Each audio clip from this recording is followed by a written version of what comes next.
Hello. A short video about haggis.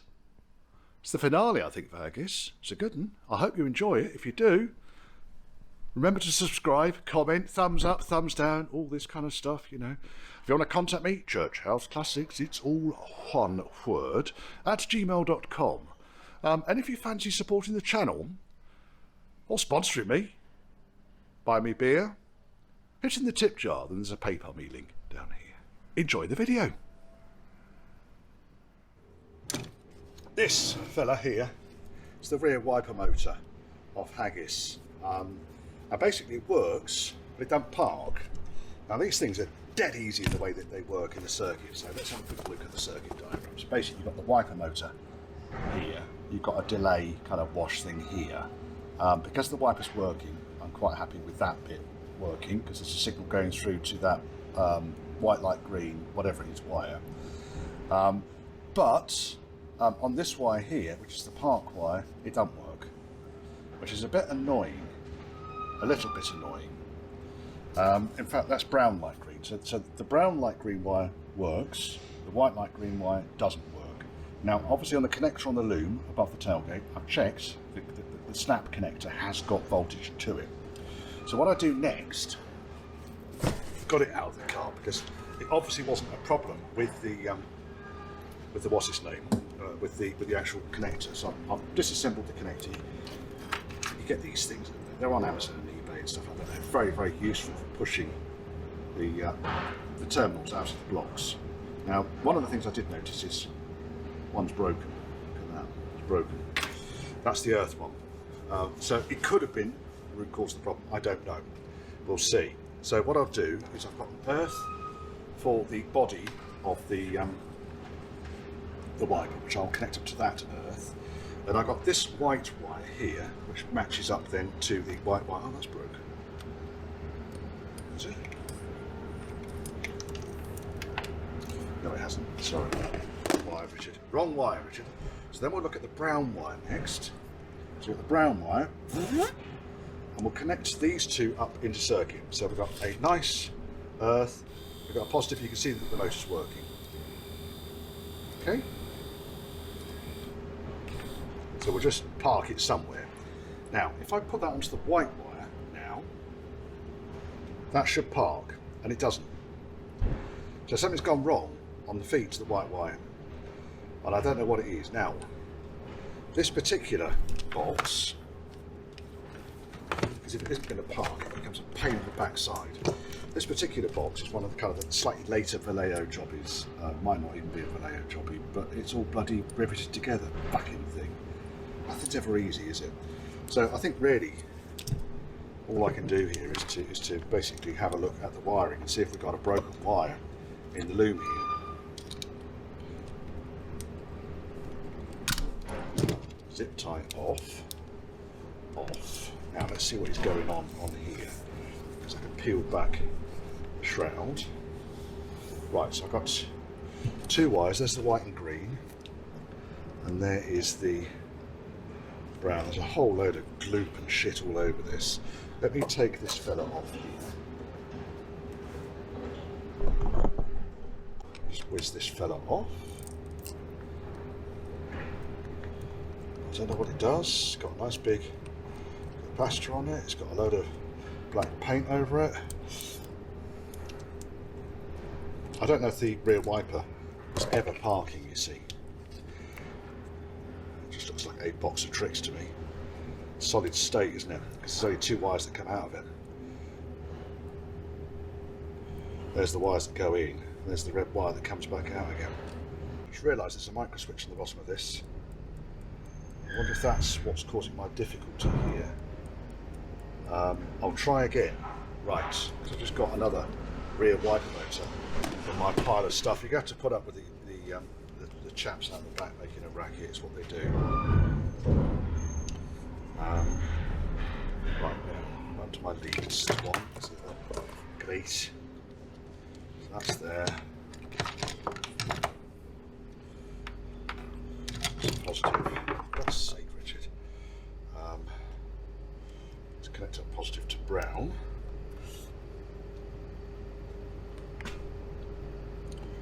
Oh, now we're getting nothing.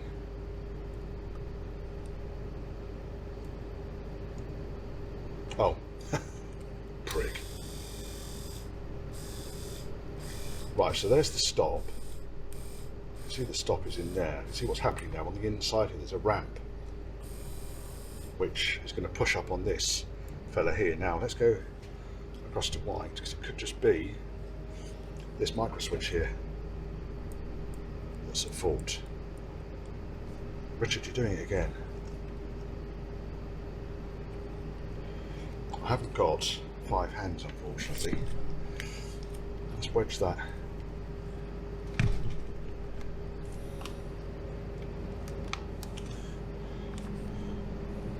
I'm so cack-handed today, Richard. It's ridiculous. You are so cack-handed. I'm going to do this. Got it. That fit on there? That fits on there. Don't try this at home, kids. Right, now. That's not going to be any sparks or anything, don't you worry. Right, let's see if this works now on brown. Because then I've got the brown live feed is one end. That's all beautiful. And then I've got the white wire.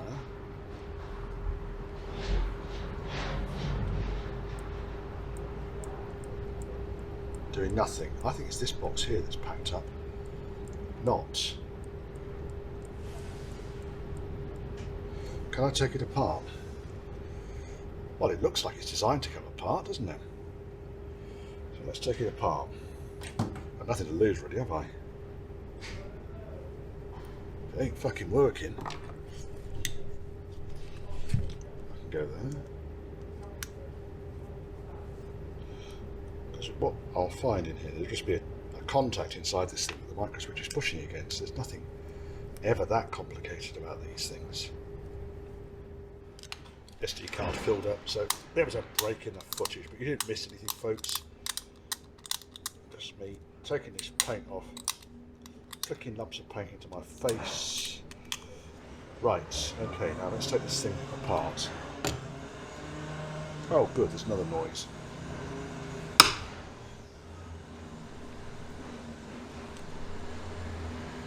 There we go. Comes off. Oh look. Oh, it all comes off. Oh yes. Now, what have we got in here?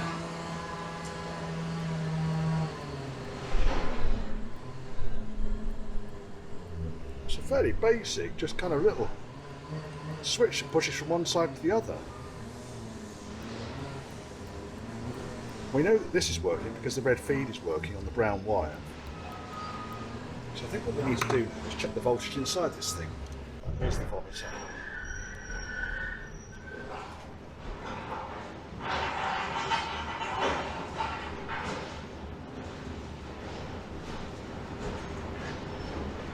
Nothing. 12 down there. 12 there. Well, that parts then. A bridge across this terminal that works again. So I suspect I'm just going to need to clean inside here. Now, I don't want to start pulling this switch apart. Let me clean these terminals out, a bit of contact cleaner, get you away from the pterodactyl screeching in the background. That's what it is today, it's pterodactyls. Let's get some noise cancelling headphones, I think. Oh yes. It's working. Get you any closer. So basically in this switch here, these sections actually come out. Let me just disconnect the power. These sections come out quite easily, much easier than I thought they were going to be. In that whole L section there, which feeds the park past the loom, just slides out of the plastic housing. I had this whole thing apart. Now this down here was covered in paint. I don't know if the heat got to it or whether it's never worked ever or what, I don't know. So I was able to take that out, clean it up, pop it back in again. It's gone down low enough. That's better. Now we'll connect up the brown wire to start off with, just to make sure we've got a circuit. Earthed against them. There we are. Oh, that's good. And then we go for the white wire. And I'm pushing the park. And it stops. There you go. Fix it. Nice easy switch, no ECUs involved. Right, so I shall knob that back in again. I'm going to give it a bit of a lube up here on the shaft. Looking a bit on the tired side, but we'll see. Let me assemble the switch back into the housing first of all. And then I think I'm going to double check to see if I can get everything working exactly how I want it to. Screwed in, blah blah blah. There we are, these are all back. He can go back on there. Make sure that the little micro switch has gone in. 2 screws, both the same length. Bish bash. On the Stag wiper motors, this whole kind of micro switch assembly for the park is kind of adjustable. It's a different wiper motor entirely, but it's a very similar concept. There's a little kind of micro switch in there that parks it. Right, now let's get the positive back onto brown. So right, we're turning. And we parked. And brown. And park. Brown. Park. I'm happy with that. It's going back in. That's going to go straight the fuck back in. What I will need to do though is to push these terminals back in. I'm going to need to find a way of making up that broken, what's his name, earth terminal. But that's it. Let's do it really. I suppose the earth terminal can come outside. I must have one of these pins. I'm sure I've got one of these pins somewhere. They're fairly standard fare. Right, I shall crack on with that. MoT day. And guess what? Haggis doesn't want an MoT. So, here's the funny thing. Clutch works. Starts. Reverse gear without the clutch. So we know reverse gear, but it goes into first. Goes into second. No clutch. Third, fourth, and fifth. No clutch. Put the clutch down into reverse, it doesn't crunch. I can hear it going into reverse, but clutch doesn't engage. Oh, for fuck's sake!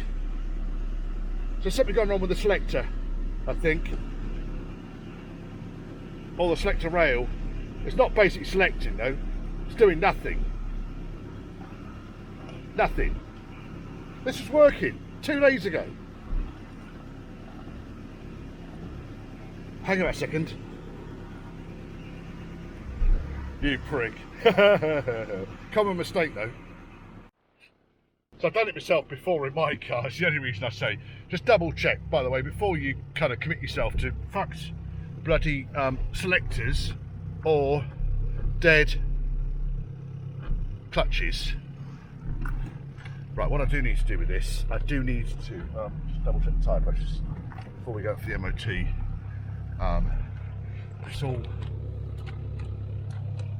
working.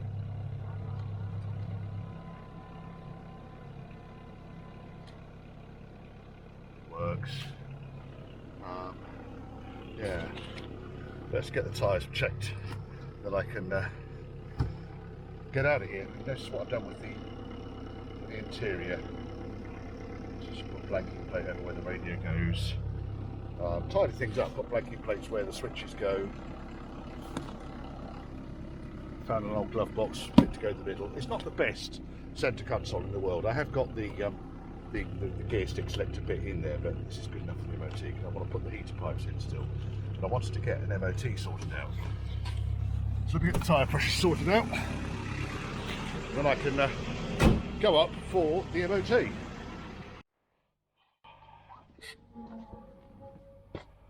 Doesn't he look great? He looks a business. Good old Haggis. Nice sunny day today. It's a Sunday, so there's not a lot of noise.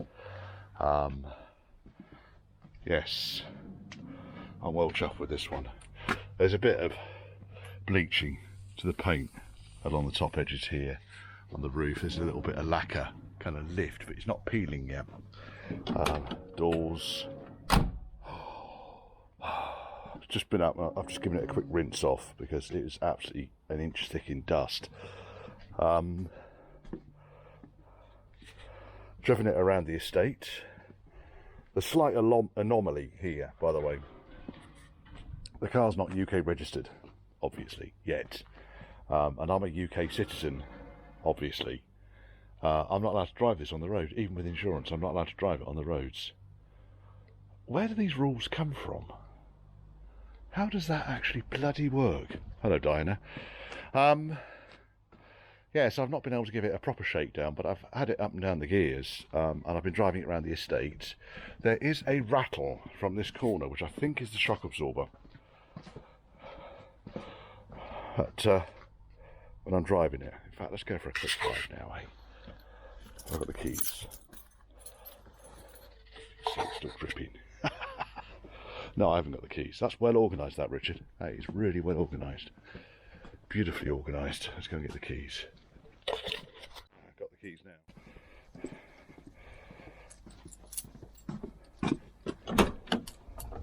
Let's get in. Oh my goodness.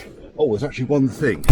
I've obviously done a complete right-hand drive conversion on this car, but I haven't actually changed the mirror. Just a minute. There we go. That's that done. What a knob. Right. See if you stay there while we're driving. You might not. I still need to just dust down the interior. Wait for the glow plug. Fuss free. Reverse. First.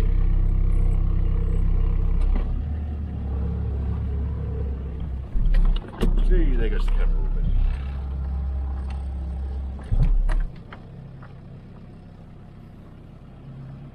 See, there's no clonk from the suspension there.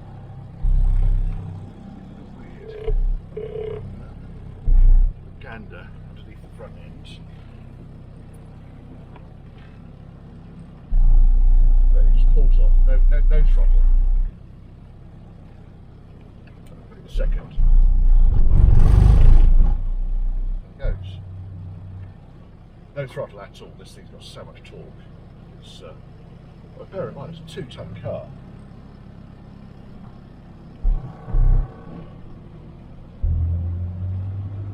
Why is this moving? It doesn't actually sound like a diesel.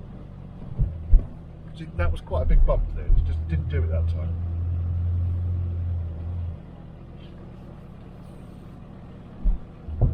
Oh, there it is. Hear that? Check this corner down here. There it is again. And again. Don't know what the fuck it is. I've no idea. No idea. It's the car wash boys.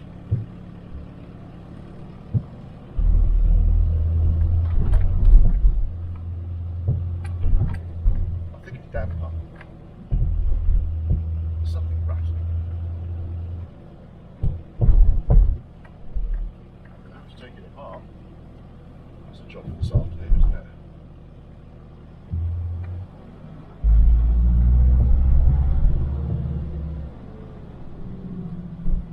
I'll just double check the wheel nuts. It does happen, chaps. It does happen.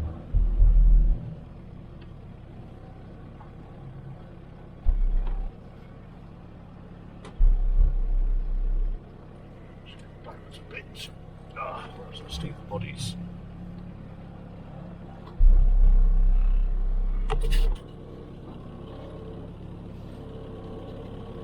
Oh, the other thing I need to do is I need to change the clock, because obviously we're registering Portuguese time at the moment. I need to set that for UK time.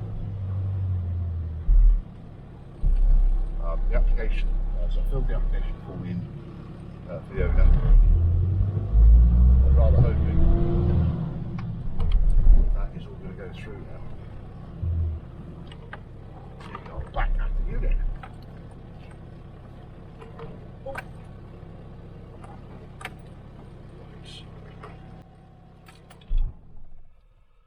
Bob. Bob. I don't know what you reckon. What do you reckon? Oh, it's a beaut. Really do. Interestingly, I was going through some of the paperwork, and this was actually registered in Portugal as a commercial, which then makes sense as to why it's only got one interior light and no speaker holes in the headlining. So I think originally this was listed as a commercial. I don't know if someone then retrofitted side windows in it, or whether it came from the factory with side windows. There's dirt on my lens. Or whether it came from the factory with side windows. I really don't know. Here you can see where the lacquer has just been bleached out. I think it's part of the kind of character of the car. It's not going to get any shinier than that without a complete repaint. Oh. Wobbly. Yes. I need to buff that out as well. There's a bit of blue paint there, scuffed on something. I have got the can of the paint, so I might just go around touching these little bits in, because I've got a can of the paint that will work.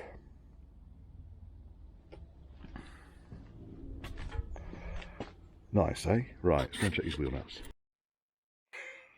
Right, it's way better. It's still clonking. It clonks an awful lot less without the front anti-roll bar on. So I think really we're looking at diagnosing these, but also these chaps had lumps of carpet or bits of old tyre between them and the body. So I'm wondering if this was some sort of pre-existing problem with the anti-roll bar. The bushes are well tired. I mean, look at them. I can see if I can get some. I should have some. You can see on this how knackered out they are. So I'm going to refurb the ends on the anti-roll bar. These bushes in here, they quite frequently go. You can see that that's off at an angle already. It didn't move though. And then you've got, that's dry, that joint is dry. It moves, but it's dry. I'll have to investigate. I'm going to investigate tomorrow. I'm not doing this today because it is 4:20 on a Sunday. Blue clouds in the sky. All is at peace with the world. And I'm going to go home and see my missus and irritate her while I drink a beer. Let's have a little bit of a clear up. I'll pop you back in the garage. It's not being picked up till Tuesday, so I've got time to sort this out. The other thing that's really annoying me on this, something that was working, and obviously I've been driving this around the block a fair amount. Let me get the bonnet open. Dun, dun, dun, dun, dun. Dun, dun, dun, dun, dun. Oh, hello.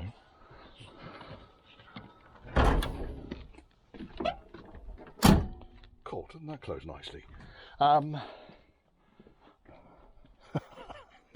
idiot. The steering intermediate shaft, let's put the bonnet on the couch, otherwise I'm going to end up pushing my ears. So I replaced the top joint on the steering intermediate shaft, and the rest of it was okay. Now look, ready? Can you hear it? That's in this joint down here. That's the flexi joint that goes into the other end. Now that is fucked. Absolutely fucked. But that was perfect 2 miles ago. So I'm going to have to, I'm going to go to Dingo Croft and see if they've got one of those. If I can't get one tomorrow, then I'm going to have to take the one off my car, which is reasonably new, and just put that on here, because I can't send it back like that. Otherwise, testing has been going well. Testing has indeed been going well.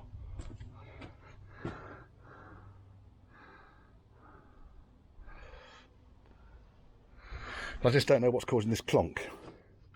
It's not I don't believe it's suspension related. The worst case scenario is going to be that it's the hockey stick, the bushes on the hockey stick, but they passed the MOT. And I checked with him and he said, no, he put it on the vibrator and it was well within its tolerances. However, they're not poly, they're rubber. They've been in Portugal for God knows how long. And there's a fair chance that they're going to need replacing at some point. But if I can get... Oh, also the other thing is the tracking's not set on this car because I've not been able to drive it on the public Queen's Highway because I can't insure it because it's got Portuguese number plates on it. So I've not been able to get the tracking sorted out, which could be something to do with the klonk. But the klonk feels like it's coming out through the floor around here, which would be the hockey stick. I've checked the tightness on it. I don't really want to start taking hockey sticks off. Not when it's being collected in a day and a half's time. That's not sensible, Richard. Right, let's pop these away. A bit of a clear up. Most pleasant today, most pleasant indeed.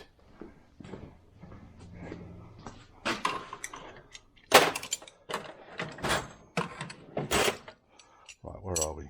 3/4, 24. Screwdriver. 17 which should be in the Halford's advanced box and 17 which goes in there. Right. You can see me sitting in the garden this afternoon enjoying a beer.